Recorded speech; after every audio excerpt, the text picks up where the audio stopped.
sports are really important vehicles for relationships. We have purpose. We have a why. We bring people together. We connect. I feel like God is our greatest supporter and our greatest coach. Welcome to Rabbi on the Sidelines. This is Rabbi Erez Sherman from Sinai Temple in Los Angeles, where we speak about the intersection of sports and faith. This week, we are joined by not one, but two guests. A new documentary film that is out that just hit the Sundance Festival. It was the only Israeli film in that festival. It was a special story about sports, about faith, inspiration, and hope. We are joined by the producer, writer, and director of this film, Ravit Markus. It is called Nina the Athlete. And we are also joined by Nina herself, all the way from the land of Israel. Ravit, so great to have you from Los Angeles. And Nina from the land of Israel. Great to see you both. Thanks for joining us. Thank you for having us, Rabbi. Yeah, so I know we have a time difference. And so, Nina, thank you for staying up late, for joining us in Los Angeles. But we have a lot to talk about. Let's talk about this film, Nina the Athlete. Often, this is the first time that we have spoken on this show about the sport of badminton. So I want to talk about Nina first for a moment before we get to find how Ravit found Nina. Nina, tell us a little about how you found the sport of badminton. After I always was in the sport. Before my accident, I swim, play a little bit tennis. And then after my accident, I start to swim. And then I have some injury in my back. And then I say, okay, I will stop to swimming for like 3 weeks, but I will do something else. And then I start play badminton and I stay at badminton and never come back to swim. Never came back to swim. Amazing. And so let's go to Ravit in terms of how you found Nina the Athlete. Who was this person that you decided to make a documentary about? A Paralympian who really takes a very difficult situation in her life and becomes not just a world champion, but really a world-class human being. So I was very lucky. Just when I thought it would be cool to make a sports documentary, I realized that I have an amazing athlete in the midst of my family. Nina is actually the sister-in-law of my sister-in-law, Levi Kessel. And I suggested to Levi that we make this film together. My brother is married to Levi, and Levi is the sister of Nina's husband, Dor Kessel. So it's very much a family project inspired by Levi's mother, Edith Kessel, who just sent me an update that here, our Nina just won another medal, and that was 5 years ago. And that's how this project got on its way. And so, Nina, you said that you were in badminton before your accident, which left you as a paraplegic. At what point did you realize that you could re-enter the sport and have as much joy and inspiration from that sport than you did when you were an able-bodied athlete? No, before my accident, I played tennis. It's a little bit different. After I tried the badminton and I was okay, I stay and then I improve and improve and improve and I say, okay, I will stay in this sport and I will try to do my best. And what were the differences, for instance, training as a tennis athlete and then training as a Paralympian badminton athlete? Obviously it's a very different type of sport, and watching the film, it's amazing how you're able to move.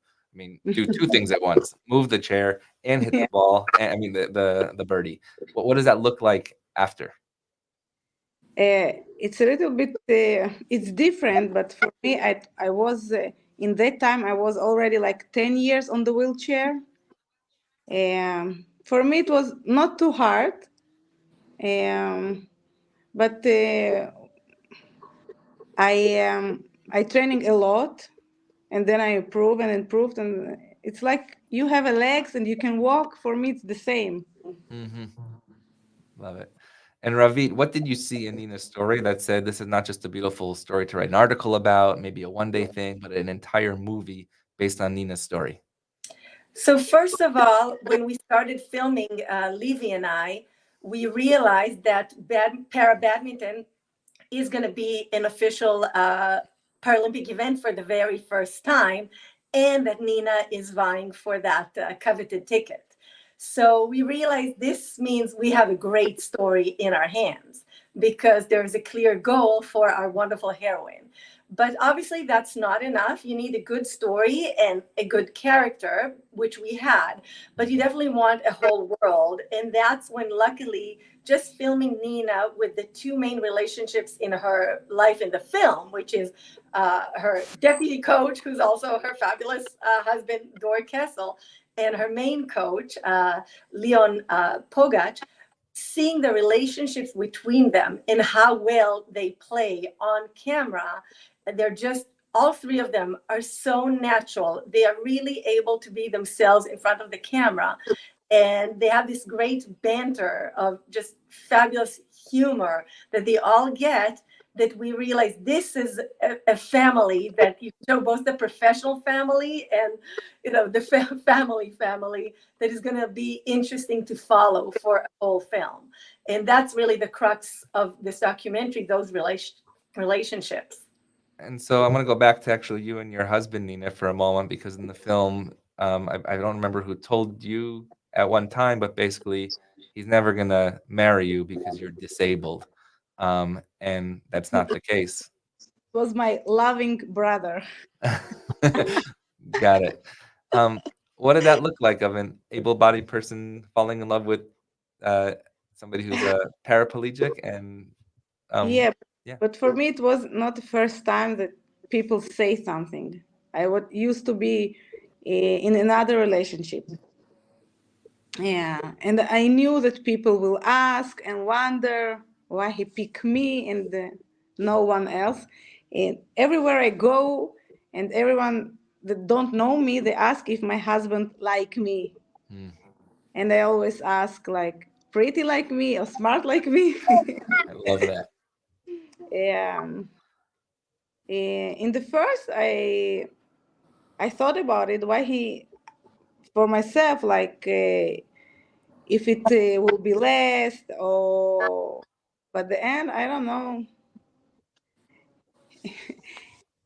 איך אומרים שהוא חיזר אחרי שנה וחצי? He courted her for a year and a half. She tortured him. I know, she made him go through the ringer. That's the family story, that he begged to keep him away from her, because she was like, this woman's just torturing me. You have to keep me away. It's never going to go. But then slowly she got convinced that this is real love, right? And so this story is two parts. It's about a Paralympian badminton player, which I thought I was about to watch. And then you enter into this completely different world as you, as a human being, who have this beautiful son, Nave, but then would like to bring another life into this world. And you have to decide between my Olympic goals, which not many of us have or even understand what it means to compete on that level, and a biological clock running out that might say I might not have this opportunity as well. Let's go before COVID, because then COVID almost becomes a bracha and a blessing to your life. How do you play with that in your head, saying this or that? I think, like, every evening I speak with Dor and I told him, maybe we'll try, and maybe I will not get a ticket to the Olympics, and then I don't have not the ticket and not the child. Lose-lose situation. And every time he said, we will wait, we will see. But all this time, I tried to come pregnant. And I said, it will be. I don't know, someone will be decide. And then I try like a couple of months and nothing happened. And then the day when the competition is stopped because of the COVID,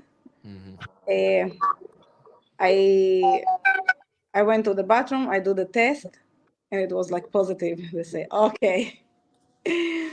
Actually, that piece of the film was amazing, when you're on Zoom with your family and you look at each other and you're said, yes, we were able to have both. And so, Ravit, you said you learned the story 5 years ago, but was this part of the plan, that as you're about to do this film, or was the first part just giving a documentary about Nina going to the Olympics? How did that piece play into it, and it became such a big piece of this documentary? Absolutely.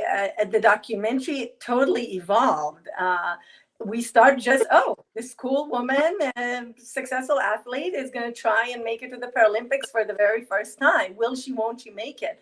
And then it became so much more because Nina is so much more. So even though the film is named, Nina is an athlete, it's actually, the film is exploring her many identities and how she's actually so much more than that. And that was really important to us. But that came from Nina, which means I said we're following Nina's journey.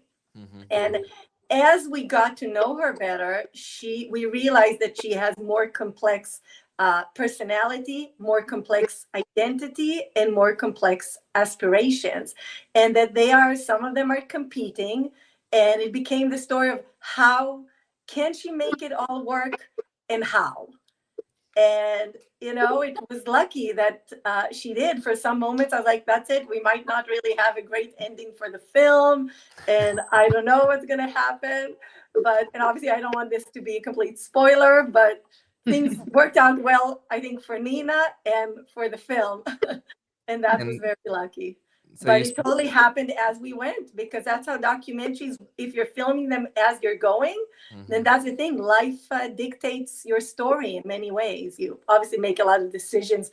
What of life you're going to keep in and out in the editing room. But I became invested in that question of women and how do we deal with that ticking biological clock. And so you speak about complex identities. Nina, you're an athlete. Nina, you're a spouse. Nina, you're a Paralympian, but you're also an Israeli. And so where does that identity fit into how you carry yourself on the world stage when you leave Israel and you represent Degel Yisrael on your jersey for the rest of the world? It's a great honor for me. And I think how it will be now after what's happening, because all my para badminton friends from many countries text me and ask me and invite me to come with my kids and stay there until it will come down a little bit. I don't know how it will be now for other people. And you just told me that on Friday you're going to Thailand for the World Championships. What do you expect from the world when they see you playing at this high level, being from the land of Israel after October 7th? What do you want the world to know about you as an Israeli athlete? I think I will not speak about the political situation and what happened, because everyone have another opinion. But the people that I'm connected with, touch with, they stay on our side. But I can't convince everyone that what happened, it was a bad thing. But and Ravit, this was debuted at Slam Dance in Colorado. It obviously was made way before. What's that? Oh, Utah. I'm sorry. Yes. Western United States. It was debuted after October 7th, but was made years before October 7th. Has that come into play in terms of the audience that you're beginning to show this to? And does the Israeli piece, it's not really a piece of the film, it just happens to be Nina in Israel, but has that become a part of the film that can be more of an educational piece of who we are as human beings? I definitely hope that when people see the film, they just care about Nina and everybody around her and think, when I chant River to Sea, do I really want these people to evaporate? And that's my hope, that the art and the beautiful human beings in the film, I get emotional, shine through. That's all we can hope, that the art speaks. And what was the reaction when it debuted at Slam Dance just a couple weeks ago? It was wonderful. People loved the film. They loved Nina. They loved Dor. They loved Leon. And I think that was bigger than anything, just connecting with them on a human level and caring where they are now. So definitely people asked, are they okay? What are they up to? And I said, well, so far, thank God they're okay. But there's no guarantees, and we need all the support we can get. And that Dor was drafted, as was the editor of this film. Wow. So people in the film and behind the scenes of the film are directly involved with what's happening and have been impacted. And obviously, we are the smallest of, if they involved, I wish we were the biggest, but everybody is affected. It's a tiny country, and this disaster was huge. So when people see the film, they just care about the people. They see human beings just trying to do their best in life, having normal aspirations or exciting ones like the Paralympics, but that kind of life was interrupted, and people just cared. And another cool thing that happened at Slam Dance, and again, Slam Dance happens at the same time that Sundance takes place in Park City, Utah. And this was not only the only Israeli film in Slam Dance, there was also no Israeli film at Sundance, which is sad and not usual at all in light of previous years. And because of that, I was invited to give a talk at the Shabbat Lounge that takes place every first weekend of Sundance. And there I met a wonderful artist called Kosha Dills. And Coach is a good friend of mine, Rami Matanevinesh. He's the best. Wonderful. So he not only did a wonderful interview with me about the film to promote it, and that support was so greatly appreciated. Then Michael Rappaport reposted that interview, and we got, I think by now we're almost at 44,000 views for that little interview. So that was nice seeing that kind of support from the Jewish community coming together just to push a film that is very much like its heroine, tiny but mighty. That's amazing. And who was your audience, and who do you think your audience can be now based on the times in the world? I definitely think this film can talk to every woman in the world and every athlete in the world, because that moment that you fear of that you might need to hang up, your shoes, that's every athlete can relate to that. Obviously, I'm very hopeful that the disability community, which is huge by now, people say 1 in every 4 is gonna adopt the film. There was definitely a lot of support from the adaptive sports organizations in Utah that came and showed support. There's a wonderful organization called Forward Doc, Filmmakers with Disabilities, that has been very much behind the film. So I hope we can show the film to everyone. It's everybody. All the wonderful reviews that we've been receiving have been that this is truly a universal story that everybody can relate to. So I'm hoping this goes out to many more film festivals, organizations, Jewish film festivals, women festivals. We're just getting started when we have a lot to go. Actually, in just a couple of weeks, we're going to be welcoming the Israel Parasport Center here at Sinai Temple, and bringing the adaptive sports community here. We actually partner here with Angel City Sports, who's an amazing I love them. They're wonderful. Such a great organization. And another Paralympian, who's Ezra Freck, who's an amazing young man who I had the opportunity to do his bar mitzvah right here as well. Nice. I took his pictures when we were filming Nina. She had one night off, and she said, I really need to just rest, no filming. So that night we went to see Ezra compete, and because I had to be very close in the ditch, we actually took some of his best pictures in the Tokyo Paralympics, and I'm very excited for his journey towards Paris, and hopefully Nina can meet him there too. So Nina, what are 2 or 3 lessons that the world can learn about badminton that we might not know? What are the lessons of that sport that we can use in our own lives? Again, Ravit, תעזרי לי. מה את יכולה להגיד על בדמינטון, אבל שהוא גם לקח לחיים, ואני אתן לך הצעה. I will suggest something to her that, obviously a lot of things don't make into the film, and one of my favorite conversations was 2 that I had. One that Leon talked with Nina about her need to be really tactical, because she's not the strongest, she's not the tallest among her peers, but she's so smart. And he said, we need to be conniving. You can play and be tactical. And I think, Nina, is that a lesson they can bring from badminton, which is such a thinking game, not just a power game. Am I right? Lesson for life from badminton. Okay. A lesson for life. I will. Can I speak in Hebrew? Yeah, we'll do translation, no problem. אוקיי. אני חושבת שזה התמדה, חשיבה,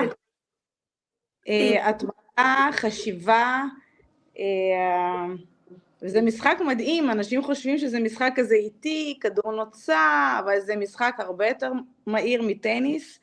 התנועת רגליים, אצלנו זה הידיים, היא הרבה יותר מהירה, התגובה צריכה להיות הרבה, אתה כל הזמן צריך להיות חד, כל הזמן מרוכז. אז הריכוז הזה גם לפעמים עוזר לי בעבודה ובכל מקומות אחרים, שאני כאילו, אני יודעת להתרכז, אני יודעת להיות ברגע. So, should I do a quick... Yeah, you have to concentrate and be in the moment, right? But what she's saying is that because it takes so much concentration, like I said, the planning ahead, and it's such a fast game, much faster than tennis, she says that actually is a skill that helps her in other things as well. Because it's just learning to be laser focused. And what would be your suggestion or advice to young kids who are facing challenges on the court, whether they are paraplegic or able-bodied, that they should take that leap into the sports world? What is an advice to a young child who says, get involved and be an athlete? I will you can answer in Hebrew again. באמת העצה הכי טובה זה להתחיל, זה להתמיד, כל דבר אפשרי גם אם הוא קשה בכל נכות, גם בנכויות קשות יותר, אפשר למצוא ספורט שיכול להתאים, ובאמת להאמין לעצמך, לא להקשיב לקולות רקע שאתה לא יכול, זה יהיה קשה, יש קשיים, יש משברים, אבל ממשיכים הלאה. ברגע שאתה על הגל, אתה זהו, זה חלק מהחיים שלך, וזה מי שאתה, וזה גם יעזור לך בדברים מחוץ לספורט, להתמודד עם קשיים שהם ביום יום. So she's going back to what she said also in the previous question, which is tenacity and sticking with it. And she said that once you get into a sport, if you just get through the humps, and she said nowadays there's a sport for every disability. You can find a sport, and once you get used to having that as part of your life, it gives you so much strength to handle all the other obstacles that you will be facing. Anybody faces obstacles, and obviously the world is not as accessible as we would like it. So there's a lot of prejudice, but she says the strength that you get from that sticking with the sport will help you get through everything else. And so outside of badminton, you also have a full-time job. It seems like a school counselor. What do you learn from the children in that school? It was so beautiful after you came back from Tokyo, I believe, right? They had all the flags of Israel and they applauded you as you wheeled into work that day. And it was emotional watching it. And I can't even imagine being you. What do you learn from those kids every day about continuing on your journey? Yeah. When I speak to them, עברית again, הדבר שאתה קודם כל, אני חושבת שזה פחות, קודם כל אני רואה את הערכה שלהם כלפיי. אני חושבת שגם כשהם מסתכלים עליי ושומעים את הסיפור שלי, גם מחוץ לספורט, אז גם ילדים עם קשיים, לא בהכרח פיזיים, רואים שיש קשיים, אבל אפשר להצליח ואפשר לעשות, והתמדה, והם היו צריכים לעשות איזושהי עבודה על מישהו שנותן להם השראה, והיו כמה ילדים שעשו עליי. זה כל כך החמיא לי, שאמרתי, וואו, יש כל כך הרבה אנשים גדולים ונפלאים, גם בספורט, והם בחרו אותי, אז הרגשה טובה שהם רואים בי לא רק יועצת, אלא מעבר. So she talks again about the power of persistence, that she's definitely impressed with the kids who, some actually wrote pieces about essays about people who inspire them, and actually chose to write their pieces about her. And she thought, who am I to be the topic of an essay? But it was nice to see that they see her as more than a school counselor, and the power of persistence, just going. And she said that she can see that kids can see about getting over challenges. Doesn't matter if you have a physical disability or any challenge, just going through it and powering through. And this is a podcast not just about sports, but about faith. And I use the term very loosely, emunah. Which piece of emunah do you find in either your life or the sport, or is it the same emunah that's found in both? אני חושבת שהאמונה, באמת, האמונה האמיתית, זה אני בעצמי. כי אם לא הייתי מאמינה בעצמי, אז אני לא חושבת שהייתי מגיעה לאן שהגעתי, ואני חושבת שמאז הפציעה, הדרך שההורים שלי עברו איתי, והאמונה של אבא שלי בי, עולם. Yeah. So yeah, she talks about that the most important faith is faith in yourself, that you can do it and you can achieve big things, and that she definitely thinks that's what brought her. And obviously a big part of it was her dad's faith in her, that belief that she can always be the best and number one. And we very much see it in the film, and he's such an inspiration, and to Nina, but to everybody watches this film, this kind of like, you can do it. He's really that in a very deep way. And I think that's what Nina is talking. I can say that she also mentioned a little bit that when she saw the film, she was amazed because there were moments where she thought, how did I not break? How did I keep believing that I can do this? I mean, coming back from a C-section and getting back to training. Wow. I mean, I remember I had a C-section. It took me months and months to just get back to gentle yoga. She was on the court playing this challenging game in less than 3 months. That was just unbelievable. So I think talks about thinking that you can do it, and then you're like, you have to do it. And Ravit, from the outside in, what pieces of faith did you witness, both in Nina's story and her, really the village that surrounds Nina? So I would say that what I learned the most from Nina, and also my journey of making the film, is allianceship. That, and especially at a time like this, when Jews and Israeli need allies, I think women need women allies, we need men allies, we need people to lift us up and believe, have the same, that support our faith in ourselves. So seeing Nina and her circle, that they, even when they make fun and joke, but eventually they've got her back and they want her to succeed. And especially in sports, you can't do it without a team. And that team is so important. The support of the Israeli Paralympic Committee, not only obviously that's what got Nina to all the competitions, that you can't go on your own, and the faith of the Israeli country pushing her to keep going with this path. And they are actually the ones that enabled me to be there. They applied for my press pass and all that. Wow. So I think that kind of a support system that every athlete needs, but also especially every woman needs, because it's still tougher to roam this world as a woman. And I think we show a little bit of that in the film. That was very important to me. And we need all the support and all the allies we can get. And so what does Thailand look like? You said you'll only know about Paris if we can win this weekend. What does your weekend look like in Thailand? How do you prepare for that? And how can we watch you and cheer you on from afar? How to?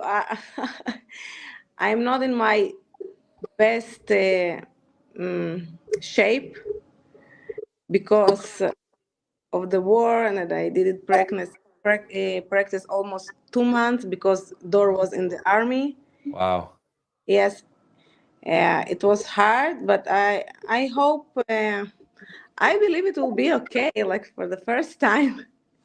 And Leon said to me the first time, I will say it in Hebrew, אם את יולדת ומגיעה לאולימפיאדה, אני חוזר בתשובה. Oh yeah, actually, let's talk about that for a moment. Basically, התשובה עוד לא הייתה, אבל בדרך. right. He said, if you got to the Olympics and you had a baby, then I'll turn religious. Does he have a kippah on his head now? If I will have the ticket to the Paris, something will happen with Leon, yes. Well, if you have the ticket to the Paris, that means Los Angeles is next, and this Beit Knesset will be Bayit Shalach. So, If it be, I will be with a husband. maybe talk about the coaching relationship that you have, both with Dora and your actual coach. What does it look like to be coached, first of all, by a family member? That cannot be easy. Yeah. At first, it was very nice because I was in it was nice because it was a start. And when he started to be more like, he was, at first he was a head coach. And then it was hard for me because if we fight on the court or I don't agree with something that he do, and then we come home and then איך אומרים ממשיכה? I would carry it with me to the house. And it was not good. Come with me.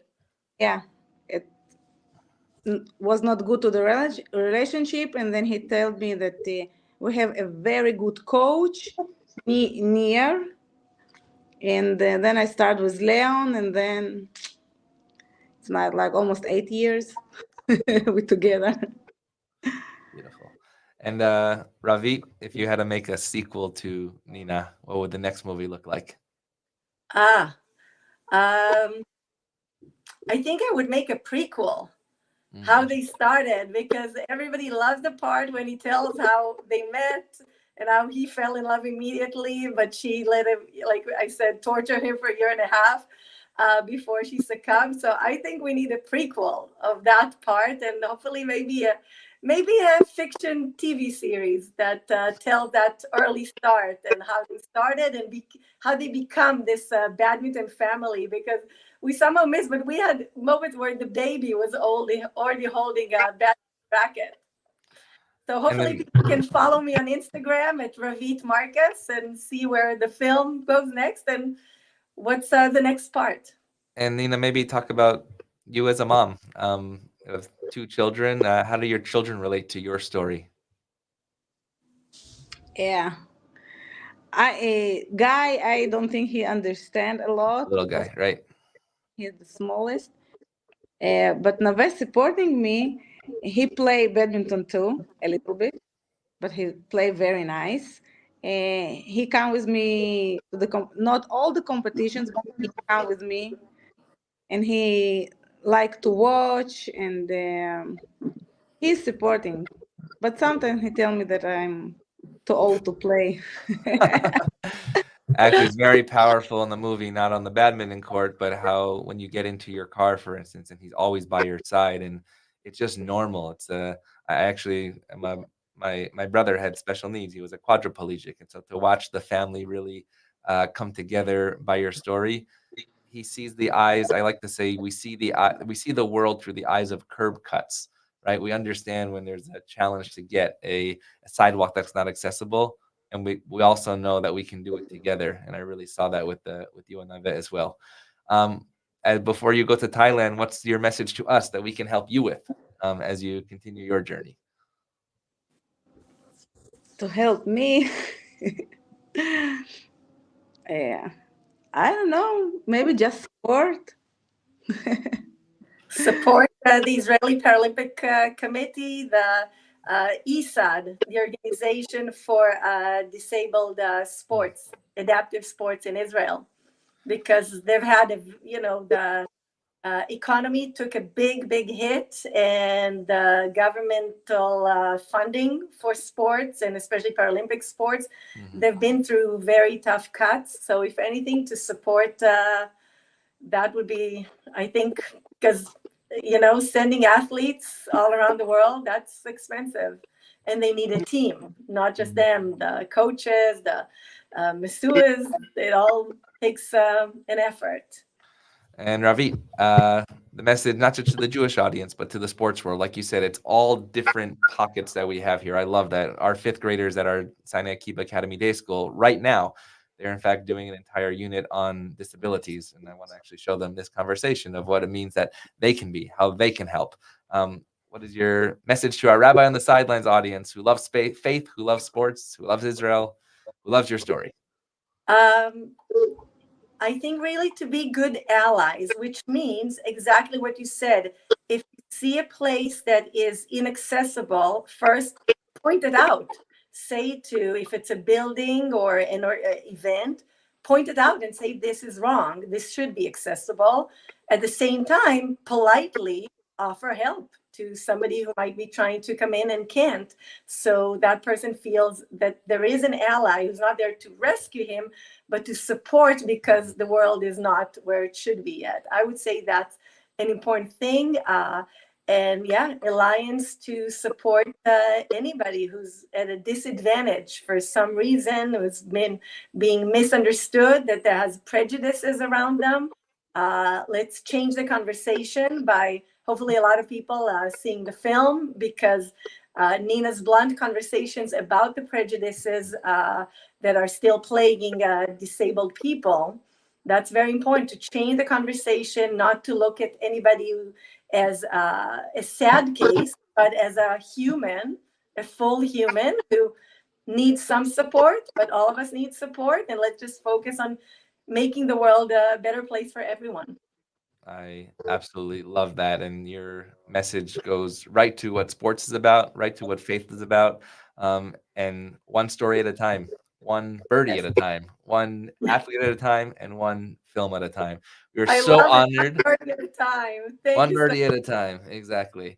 We are so honored to have Ravit Markus, writer, producer, and director of Nina is an Athlete, and really just an amazing, amazing honor to actually meet Nina, the athlete, Nina Gorodetsky. We are going to cheer you on from Los Angeles. We hope that your Olympic journey brings you to Paris, and God willing, to Los Angeles. If it's not you playing, then maybe you coaching the next Paralympic team here in Los Angeles. And just know that you're a friend of ours. Have a wonderful week, and we'll see you on Rabbi on the Sidelines soon. Have a great day. Thank you for having me. Thanks.